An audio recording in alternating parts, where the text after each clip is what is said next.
Pay. May palaman pa yan, kapatid. Praise the Lord. May kasamang tubig ba yan? Pantulak.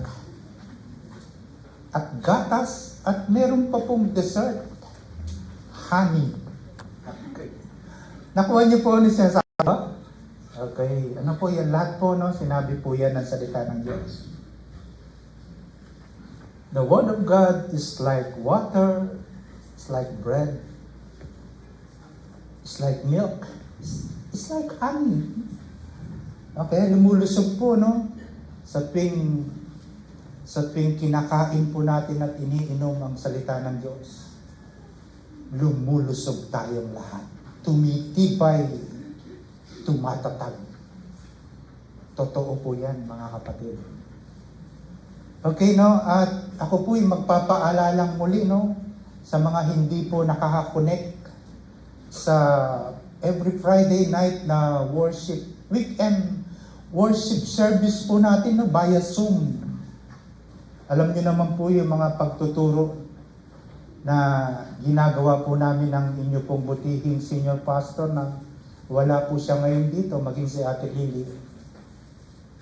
Medyo nagpapahinga po si Pastor Dante at si Ate Lily, ano po? Meron daw pong karamdaman, ano po? So, sama nyo lang po sa pang-araw-araw ninyong pananalangin po natin, hindi po masasayang yung mga panalangin natin. Sapagkat ang Diyos po natin ay buhay. Narinig niya po ang ating mga panalangin. Amen po ba? Opo mga kapatid, pagtutulong-tulungan po natin yan, na makarecover po ang ating butihing senior pastor, bumalik yung kanyang lakas para po makapagpatuloy siya sa iba't ibang gawain na inatang sa kanila ng Panginoon. Okay, nais ko po na encourage kayo po every Friday night. Kasi po pag hindi namin ginawa ito, paano po natin masusundan ang mga pagtuturong ito, mga kapatid? Napuputol. Kaya po yung nakaraang Friday, ako po yung nag-share na po para sa kaalaman ng lahat. Itutuloy ko po ito ngayon para alam niyo po kung ano yung naputol. Ano po? Amen po ba para sa inyong lahat? Opo, dahil ko konti lang po yung nakakakonek. Ano po? Sige po, bago natin pag-usapan, manalangin po tayo sandali. O aming Diyos, na banal, buhay, makapangyarihan sa lahat. Muli po, Panginoon, nagsusumamo kami. Natulungan mo kami, banal na Espiritu ng Diyos. Malaya ka, Panginoon, na mangusap, magministeryo ka, Panginoon, sa bawat isa sa amin. Tulungan mo kami, banal na Espiritu, na maunawaan po namin ang bawat salita na amin pong pag-aaralan at magsilbi po kami na mga nakikinig. Pagpalain mo po ang iyong lingkod na maging daluyan ng buhay at mabisa mong salita. Sa iyo ang lahat ng kapurihan, aming Ama, sa pangalan ni Jesus. Amen. Praise the Lord. Okay, kaligtasan bunga ng tapat na pananampalataya po natin, no? Makikita po natin sa mga nakaraan na pag-aralan po natin, no? Si Pedro po, no? Apostol Pedro ay gumamit po ng mga bagay-bagay para maunawaan ng tao, katulad ng ginto at pilak na ito po'y dinadalisay, sabi niya po doon, no, sa mga naunang pinag-aaralan natin, no? Dumadaan po ito sa apoy. Ano po? Wait lang, sister. Wait lang, sa title lang muna tayo. Okay, pinadadaan po ang ginto, pilak sa apoy upang suriin po at tignan kung ano po ang ginto o pilak. Dinadalisay po ito, no? Hinihiwalay po yung dumi Kaya ginamit ni Apostol Pedro ang mga bagay-bagay na ito. Hinihiwalay ang dumi. Sabi niya po doon sa letter B, gaano pa kaya ang ating pananampalataya? Mga kapatid, tinatalisay ng Diyos. Hindi po tayo. Hindi din tayo ang makapagsasabing tayo'y tapat, kundi siya ang dumadalisay kung talagang tapat ang ating pananampalataya. Ang tao, tayong lahat, hindi natin pwedeng subukin ang pananampalataya ng bawat isa. Tanging ang Diyos ang sumusubok nito. Pinadadalan tayo ng Diyos ng iba't ibang pagsubok sa ating buhay. Tinetest niya ang ating mga pananampalataya kung ito ba'y dalisay at tapat. Upang, tignan niyo po, ang kaligtasan po, kaya po nakita niyo sa title, kaligtasan bunga ng tapat na pananampalataya. Mahalaga po yan sa mata at pandinig ng Diyos. Okay, pagkatapos po niyan mga kapatid, yung last Friday po, ito po yung aking isinare. Hanggang sa tatapusin po natin, Andyan po tayo sa Romans number 8. Ang bihikulo ng ating kaligtasan. Dumaan po tayo sa masusing pagsubok ng ating buhay. Inalaw po ng Diyos ang mga bagay-bagay na yon para lubusan mawala, tanggalin ang anumang mga kahinaan natin, pagkakamali natin, mga pagkukulang, kasalanan, pagsalangsang sa salita ng Diyos. Inaalis po, hindi tayo ang nag-aalis nun. Ang Diyos ang mag-aalis lahat niyan. Lahat ng kapintasan ng mga mananampalataya. Ang Diyos lamang po, ang salita ng Diyos, ang mag-aalis ng lahat ng ito. Okay, sinasabi po yan, ang bagong kapanganakan o pagsilang na muli na mararanasan ng bawat tao na pagbabagong buhay at sa mga henerasyong pangdarating, sinabi ni Apostol Pedro. Sa mga talata pong yan, pakinggan po natin. Ngayon, nalinis na ninyo ang inyong mga sarili. Amen po ba, mga kapatid?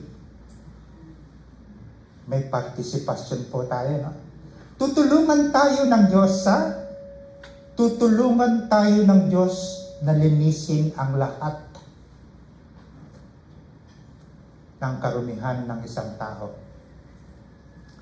Pero po, tingnan natin ang partisipasyon natin, magpalinis tayo. Amen po ba? Tingnan niyo po yung mga anak ninyong nag-aaral. Halimbawa, humihingi ng tulong sa atin. Nanay, tatay, tulungan mo po kami sa aming pong mga assignment, sa aming pag-aaral. Halimbawa lang po, Sige anak, tutulungan kita. Pero pakinggan niyo po ang sasabihin ng mga magulang niyo. Tulungan mo rin ang iyong sarili. Amen po ba? May participation po tayo sa Diyos. Tutulungan ka ng Diyos na mawala lahat. Ang mga kahinaan natin, karumihan, kasalanang nagagawa. Pero dapat po may participation tayo. Mga kapatid, ganyan po ang Diyos. Hindi niya po tayo mamimihasan na laging tinutulungan. Kailangan tulungan natin ang ating sarili. Ngayon, nalinis na ninyo ang inyong mga sarili sa pamamagitan ng pagsunod sa katotohanan. Pagsunod sa salita ng Diyos, katotohanan. At naghahari na sa inyo ang tapat na pagmamahal sa mga kapatid. Kaya maalab at taus-puso kayong magmahalan. Kautusan ng Diyos po. Mahalin mo ang iyong kapwa gaya ng pagmamahal mo sa iyong sarili. Tingnan niyo po, Simple lang pong maunawaan ng tao ang salita ng Diyos. Sapagkat muli kayong isinilang. Kung ito po, maririnig nyo lang po at mababasa, sapagkat muli kayong isinilang, hindi nyo po maunawaan. Tingnan po natin yung pag-uusap ni Nicodemo, sa chapter 3, kapatid. Sabi sa John po, John chapter 1, bago tayo dumating ng chapter 3. Sila ay naging mga anak ng Diyos, hindi dahil sa isinilang sila ayon sa kalikasan o sa kagustuhan o sa kagagawan ng tao, kundi ayon sa kalooban ng Diyos. Pag tinitignan niyo po, physical, spiritual. Letter A, makikita niyo po, letter A ng verse 13. At letter B, physical, spiritual. Okay, naging tao ang salita at naninirahan sa piling namin. Ayon po sa pagpapatotoo ni John, nanirahan sa piling namin at nakita namin ang kanyang kaluwalhatiang tunay na kanya bilang kaisa-isang anak ng Ama. Siya ay puspos ng kagandahang loob at ng katotohanan. Hallelujah. Okay, tuloy tayo. In Romans 8:15-16, sapagkat hindi espiritu ng pagkaalipin ang inyong tinanggap upang kayo'y mamuhay sa takot. Mga kapatid, suriin po natin ang salita ng Diyos. Ang espiritu po bang tinanggap ninyo ay espiritong duwag?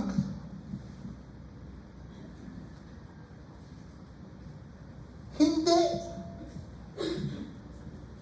Sa halip, ang inyong tinanggap ay espiritu ng pagkupkup upang kayo'y gawing mga anak ng Diyos. Ano po yung espiritu ng pagkupkup? Mga kapatid, tingnan natin sa iba't ibang uri ng salita. Pag kayo po ba kinukupkup halimbawa lang po, kapag kayo po ba kinukupkup ng inyong ama at ina sa lupa, ano po yung nadadama ninyo? Iniiwanan po ba kayo ng mga magulang niyo?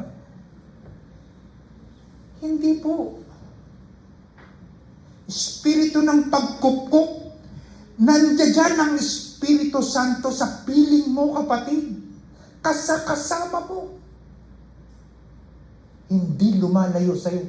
Lagi siyang nakayakap sa'yo. Amen. Espiritu ng pagkupkup. Tingnan niyo po kung paano tayo kakalingain ng Diyos. Kung paano natin masasabi na anak ako ng Diyos. Ang inyong tinanggap ang espiritu ng pagkupkup upang kayo'y gawing mga anak ng Diyos. Kaya tayo'y tumatawag sa Kanya ng Ama, Ama ko. Wow! Dahil sa Espiritu Santo, kapatid, nananahan sa iyo, nakikipamuhay sa bawat mananampalataya. Amen po ba, mga kapatid? Amen. Hallelujah.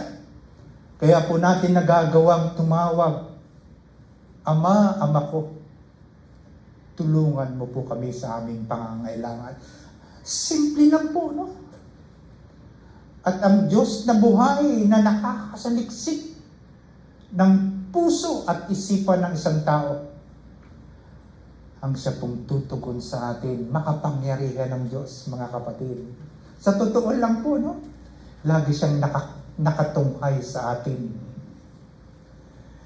Laging nakatingin sa atin ng Diyos. Amen. Kaya nga po nalalayo tayo sa anumang kasamaan. sa anuman kasalanan na maaari natin makumit o magawa. No? At all times po. Yan ang nagpapatibay sa atin na ang Diyos ay laging nakatingin sa atin. Amen. Sapagkat hindi espiritu ng pagkalipin ang inyong tinanggap upang kayo'y mamuhay sa takot. Sa halip, ang espiritong tinanggap ay ang espiritu ng pagkupkup upang kayo'y gawing mga anak ng Diyos. Kaya tayo'y tumatawag sa Kanya ng Ama, Ama ko. Ang espiritu ang nagpapatotoo, sabi ni John. Kasama ng ating espiritu na tayo'y mga anak ng Diyos. Pagmasdan niyo po, ano? Ang espiritu ng Diyos, espiritu ng tao.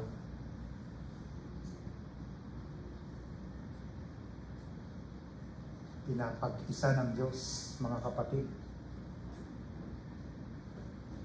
Espiritu ng Diyos, espiritu ng tao. Pinapag-isa ng Diyos. Sabi ni Jan, ang espiritu ang nagpapatotoo kasama ng ating espiritu. Makita niyo po, espiritu ng Diyos, yung meron pong highlight, pula. Espiritu ng tao, spiritual, physical, pinag-isa po. Amen po ba? Okay, next. Yan na po yung pag-uusap po ng Panginoong Jesus at ni Nicodemo. Para po malaman natin, no? Kung saan tayo patungo, no? Maunawaan natin ang bawat salita. Sumagot si Jesus, tandaan mo ang sinasabi kong ito, malibang ipanganak na muli ang isang tao, hindi niya makikita ang paghahari ng Diyos. So, kailangan po, no, na ipanganak kang muli sa pangalawang pagkakataon. Okay, sabi po ni Nicodemo, paano maipanganganak pang muli ang isang taong matanda na? Totoo naman po yung sinasabi niya, no? Makakapasok pa ba siya sa sinapupunan ng kanyang ina para muling ipanganak? Tanong ni Nicodemo. Talaga naman po hindi na pwede bumalik. Ang laki mo na, ang laki ko na, makakapasok pa ba sa pundyan ng nanay ko? Hindi na po. Okay. Sagot naman ni Jesus, inulit niya po, no? Tandaan mo ang sinasabi kong ito, malibang ang isang tao ay ipanganak sa pamamagitan ng tubig at ng Espiritu, hindi siya makakapasok sa kaharian ng Diyos. So kung hindi po nawawaglit sa iyo, no? Minsan sinasabi po ng karami, ako'y born again Christian. Amen po ba? Opo. So pag sinabing born again Christian ka, naiintindihan at naunawaan mo ang pagka-born again Christian mo. Sabi niya, sagot naman ni Jesus, tandaan mo ha, huwag mong kalilimutan. Sabi niya, sinasabi kong ito, malibang ang isang tao ay ipanganak sa pamamagitan ng tubig at ng Espiritu, hindi siya makakapasok sa kaharian ng Diyos. So, kailangan ipanganak kang muli, kapatid, sa pangalawang pagkakataon. Papaano siya ipanganganak na magmuli? Ito po, ang taong ipinanganak sa laman ay laman. At ang ipinanganak sa Espiritu ay Espiritu. Kapatid, ibig sabihin po nung una, yung naka-black po, no? Flesh. Yung red po, no? Spirit. Physical and spiritual. Bakit po binanggit ni John ang mga pananalitang ito? Ang ipinanganak daw po sa laman ay laman. Katulad ko po, ang tatay ko at ang nanay ko, mga kapatid, ay nagsiping. Pagmasdan niyo po, no? At pakinggan maigi. Nagsiping sila, nagtalik. Sino po ang nabuo? Sino ang naging bunga? Ako po, si Kuya Ed. Bungang physical. Amen po ba? Ano? Okay. Ang taong ipinanganak sa Espiritu ay Espiritu. Kapatid, nang marinig mo ang salita ng Diyos, marinig mo ang salita ng Diyos. Yung kanina po, yung binanggit ko, Spirit, no? Which is the Word of God, the Spirit of God. No? Wala po, hindi nyo makikita ang Espiritu Santo.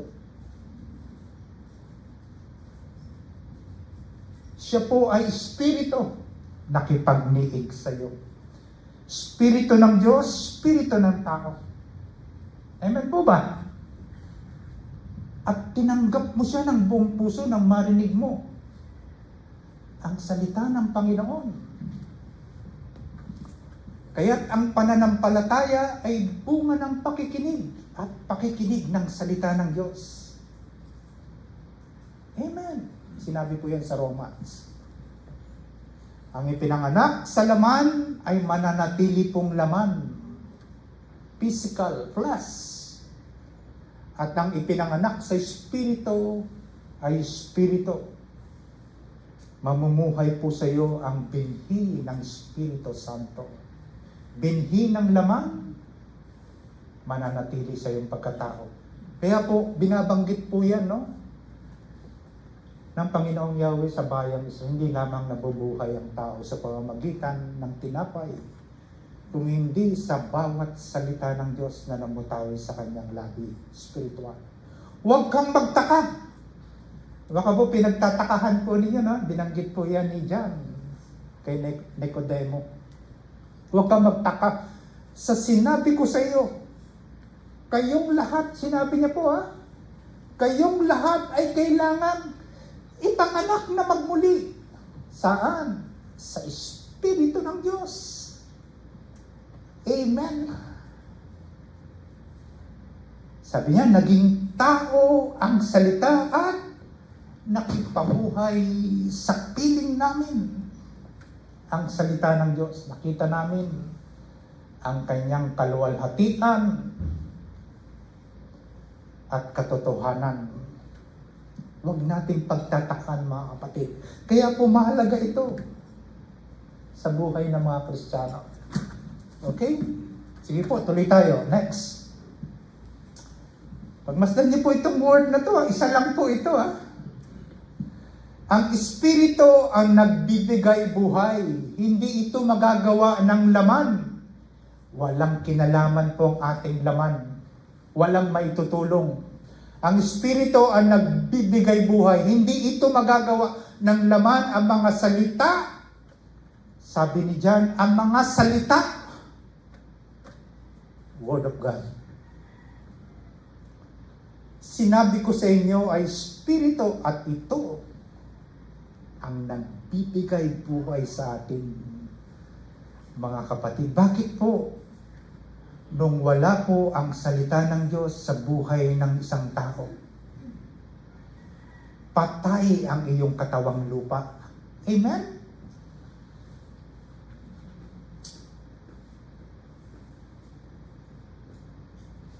Nung wala ang Diyos, ang kanyang salita sa buhay ng isang tao, patay ang iyong katawang lupa.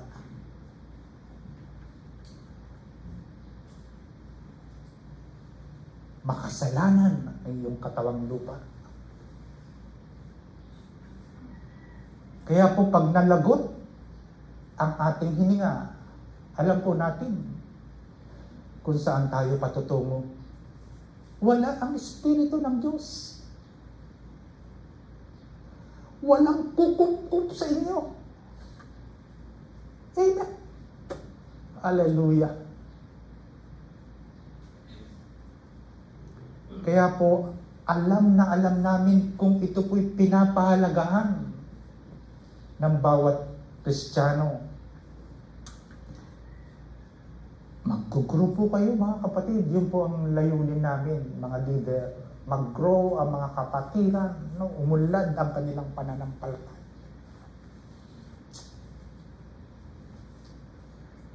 Balikan po natin kapatid. Ang Espiritu ang nagbibigay buhay. Tandaan niyo po, ang salita ng Diyos ang nagbibigay ng buhay sa atin. Hindi ito magagawa ng iyong sarili, ng iyong laman. Ang mga salitang sinabi ko sa inyo ay Espiritu. Ang salita ng Diyos. At ito ang nagbibigay ng buhay.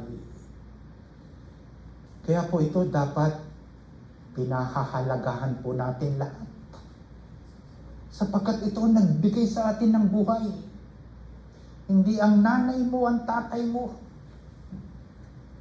Kung hindi ang salita ng Diyos, ang tunay na nagbibigay buhay sa atin. Hallelujah. Tuloy po tayo mga kapatid. Kapag natapos po natin ito, no, pupunta po tayo sa chapter 2 ng 1 Peter. Sabi po dito, babasahin ko lang po ng mabilis. No? Ginawa niya ito upang sa darating na mga panahon, maipakita niya ang di masukat na kasaganahan ng kanyang kagandahang loob sa kabutihan niya sa atin sa pamamagitan ni Jesucristo. Sapagkat dahil sa kagandahang loob ng Diyos, kayo ay naligtas sa pamamagitan ng pananampalataya. Mahalaga po, no? Huwag niyo pong ipipikit ang inyong mata. Po, makinig po tayo, no? Sapagkat dahil sa kagandahang loob, kayo ay naligtas sa pamamagitan ng pananampalataya. Mahalaga po ang pananampalataya. Kung walang pananampalataya ang isang tao, walang kaligtasan. Wala po mga kapatid. Mahalaga sa Diyos ang pananampalataya. Yung beliefs, yung paniniwala mo na may Diyos. Ngunit hindi mo siya nakikita. Ngunit pinapaniwalaan mo na may Diyos. At ito'y kaloob ng Diyos. Kaloob po ng Diyos yan. No? At hindi mula sa inyong sarili, talatang siyam. Hindi ito bunga ng inyong mga gawa, kaya't walang maipagmamalaki ang sinuman. Kung ano tayo ngayon, mga kapatid at present, kung ano tayo ngayon, hallelujah Lord, kung ano tayo ngayon ay gawa ng Diyos, hindi natin ginawa. Siya ang gumagawa sa atin. Dahil sa pakikipag-isa natin, no? Spirit ng Diyos, which is the Word of God. Nakipagkaisa. Yan po, nakikita niyo po sa Scripture.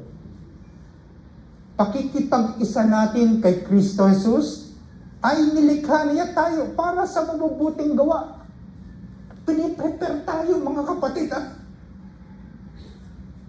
Piniprepare, inihahanda tayo ng Diyos sa iba't ibang gawain niya. Okay, ulitin ko lang po, kung ano tayo ngayon, gawa ng Diyos sa pakikipag-isa natin kay Kristo Jesus ay nilikha niya tayo sa mabubuting gawa na inihanda niya noong una pa man upang gawin natin.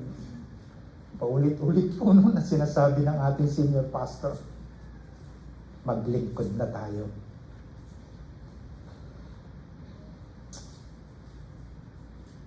Sayang po ang lahat ng pagkakataon mga kapatid. Kung iniisip natin na maglilingkod ako, kailan ko pa dapat gawin? Kailan pa po mga kapatid? Gawin na natin.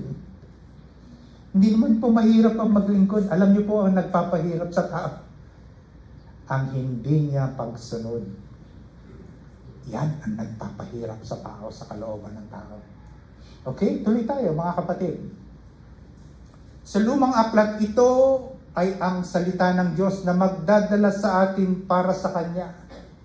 Talatang 23. Sapagkat muli kayong isinilang, hindi sa pamamagitan ng binhing nasisira, kung hindi sa pamamagitan ng buhay at walang kamatayang salita ng Diyos. Okay, tingnan niyo po yung black. Yan po'y physical. Red, spiritual. Tingnan niyo po, pinapag-isa po ng Diyos yan, ha? Para maintindihan po natin, no?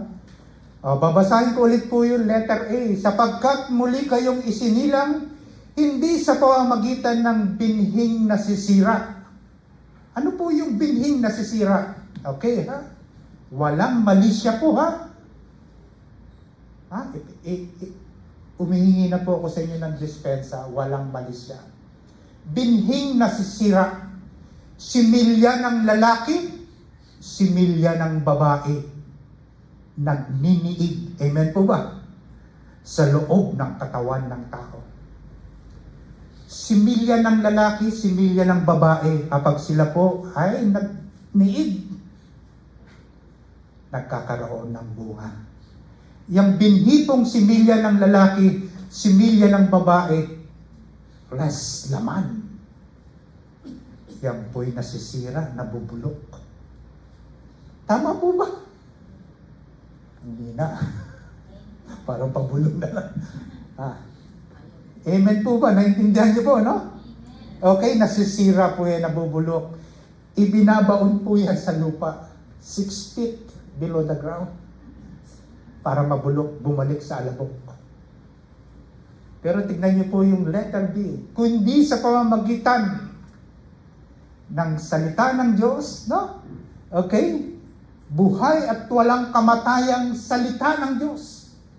Sabi ni John, ang salita ay nagkatawang tao at nanirahan sa piling namin. Siya'y puspos ng kaluwalhatian at ng katotohanan. Amen? Isisilang po tayo, no?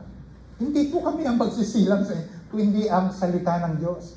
Isisilang tayo sa pangalawang pagkakataon sa pamamagitan ng Espiritu ng Diyos. Hallelujah. Tuloy tayo mga kapatid. Ayon sa nasusulat, ano po? Word of prophecy. Pagmamasdan niyo po bawat salita. Ayon sa kasulatan, ang lahat ng tao ay tulad ng damo. Tingnan niyo po, tao, damo, gaya ng bulaklak. Tao, damo, bulaklak. Yan lang po ang buhay natin, sinasabi po ng salita ng Diyos.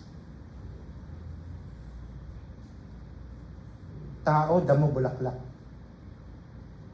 Yan ang buhay ng tao. Parang wala lang, no? Pwede mo siyang kapak-kapakan, eh. Tapon, ano po? Ayon sa kasulatan, ang lahat ng tao ay tulad ng damo. Gaya ng bulaklak nito ang lahat niyang kariktan. Ang damo ay nalalanta at ang bulaklak ay kumukupas. Verse 25. Ngunit ang salita ng Diyos, mga kapatid, ng Panginoon ay mananatili magpakailanman.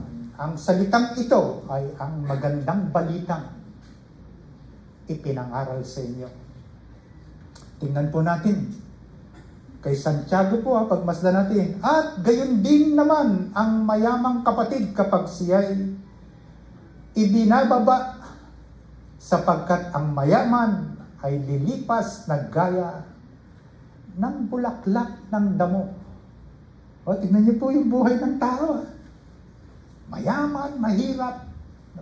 Parehas lang po kung tignan ng Diyos. Verse 11.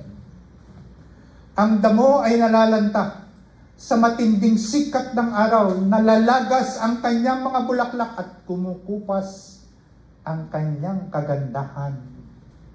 Gayon din naman ang mayaman ay mamamatay sa gitna ng kanyang kaabalahan.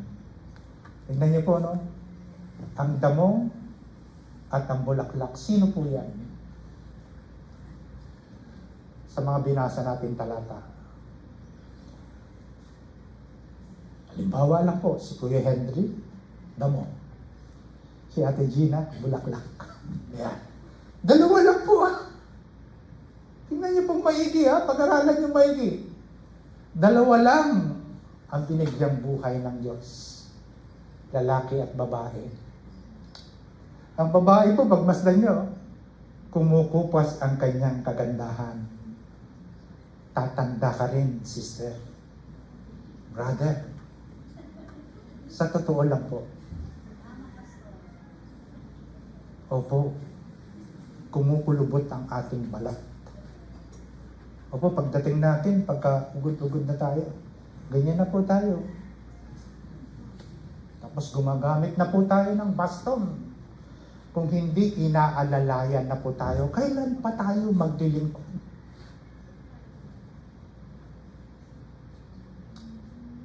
Kukupas lahat. Ang lakas mo, ang ganda mo. Tao, damo, bulaklak. Yan ang buhay natin. At napakaigsi lang po yan, Pagmasdan niyo po ang kaparangan kapag tumutubo ang damo at namumulaklak siya. Pagmasdan niyo po, kapag lumatag ang init ng araw, namumuluntoy na sila. Okay, tuloy lang po tayo, no? Isaiah po. Magpahayag ka, sabi ng salita ng Diyos. Ang sabi ng tinig, ang sagot ni Isaiah. Ano ang ipahayag ko? Tanong ko. Sumagot siya, ipahayag mong ang lahat ng tao ay tulad ng damo. Ang salita ng Diyos po, no? Ang nagsasabi po, hindi po ang inyong lingkod. Ang kanyang buhay, binanggit niya po, no? Iba na po ang ginamit niyang termino. Ang kanyang buhay ay tulad lamang ng bulaklak sa parang. Natutuyo ang damo, kumukupas ang mga bulaklak kapag sila'y mahipa ng hangin mula kay Yahweh. Ang hangin po, mga kapatid, na binabanggit, sabi ni John, ay sumisimbolo ng Espiritu ng Diyos. Sinabi niya po yan, no? Sa John chapter 3. Ikinumpara niya sa hangin. Amen. Tunay ngang ang tao ay tulad ng damo. Oo, ang damo'y nalalanta at kumukupas. Tingnan niyo po, kumukupas ang kariktan ng bulaklak. Pagmasdan niyo po, mga babae, dala ng inyong kabataan, napakagandang pagmasdan. Pagmasdan niyo po ng kabataan ninyo. May tanghalina po ang babae, nabibighani po ang mga kalalakihan. Totoo po yan. Pero kapag tumanda na, hindi po ako may sabi niyan. Kayo po may sabi niyan. Maghuhugas po ako ng kamay. Okay, joke lang po yan. Opo, totoo po yung tinuran niyo. Totoo po, habol-habol nga po ang lalaki at babae sa kapwa nila tao.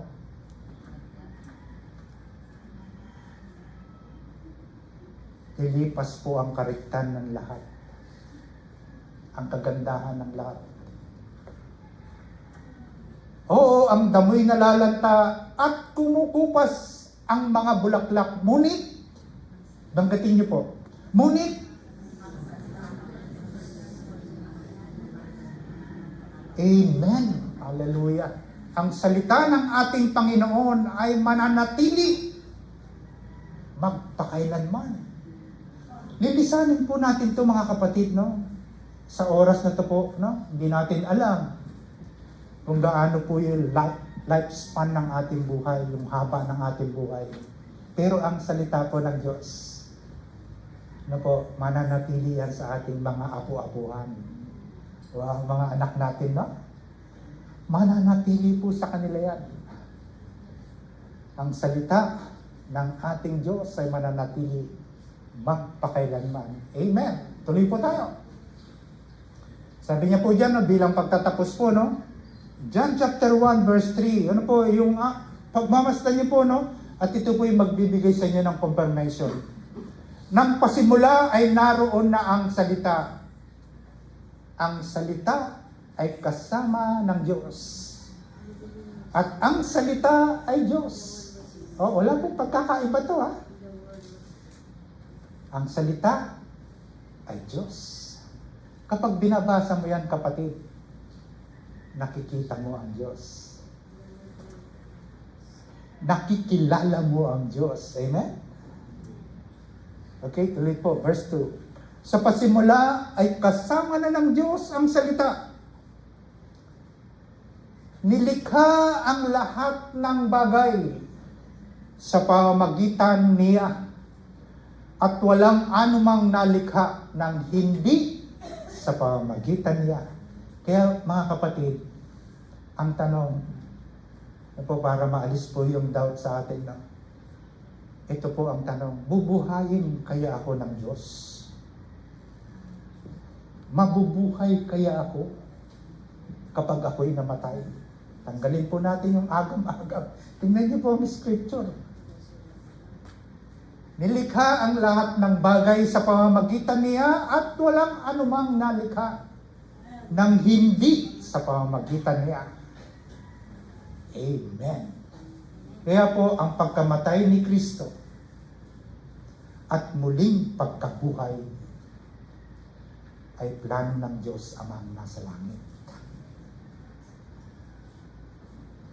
Plano po ng Diyos yan, mga kapatid. Siya nagbigay ng buhay sa kanyang kaisa-isang bugtong na anak na si Jesucristo. Mga kapatid, hindi pa po tayo tapos, ha? Okay.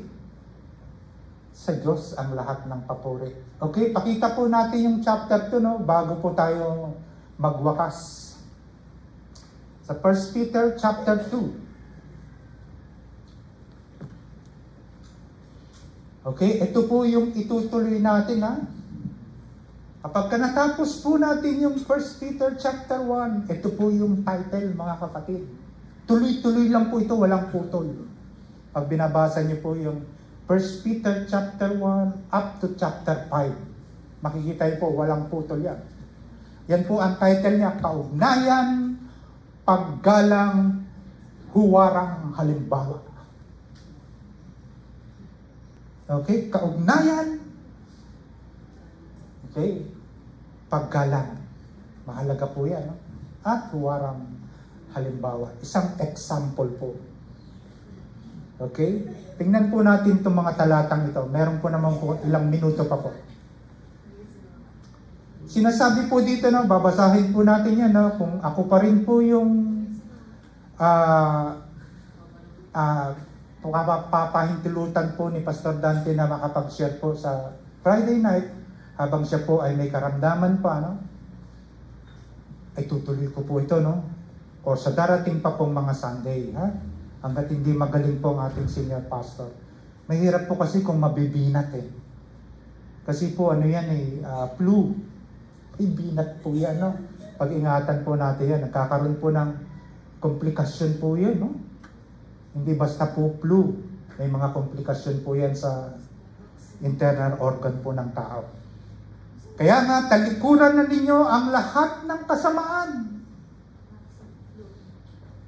Andiyan po kayo, mga kapatid, hindi po kayo nakahiwalay. Pag tinitignan niyo po ang mundo, hindi kayo nakahiwalay dyan. Pinagbibilinan lang po tayo ni Apostol Pedro. Kaya nga, talikuran na ninyo ang lahat ng kasamaan ang lahat ng pandaraya, pagkukunwari, pagkainggit, at paninirang puri. Ang tanong ko po sa inyo mga kapatid, meron po ba tayong lahat ng yan? Meron po ba tayong pag-uugali ng lahat ng yan? Opo! Opo mga kapatid, meron tayo lahat yan. Babae at lalaki. Opo, magpakatotoo po tayo meron. Kaya nga lang po, no? Alalahanin niyo po ang Espiritu ng Diyos na nasa sa inyo, nakikipamuhay sa inyo. Ayaw niya po na pagharian tayo ng kasamaan ng mundong ito. Lahat po yan nakikita natin. Ano po, napakaganda pong pag-aral. Sundan niyo po kami sa Friday night po At sikapin po natin, humingi tayo ng tulong doon sa mga magagaling na mag-usisa ng kanilang mga gadget. Tulungan po natin ang bawat isa. At para po ito sa ikabubuti ng lahat. Ikalalago nating lahat. Tayo po tayong lahat mga kapatid. Sige po, palakpakan niyo ang ating Diyos na buhay. Amen.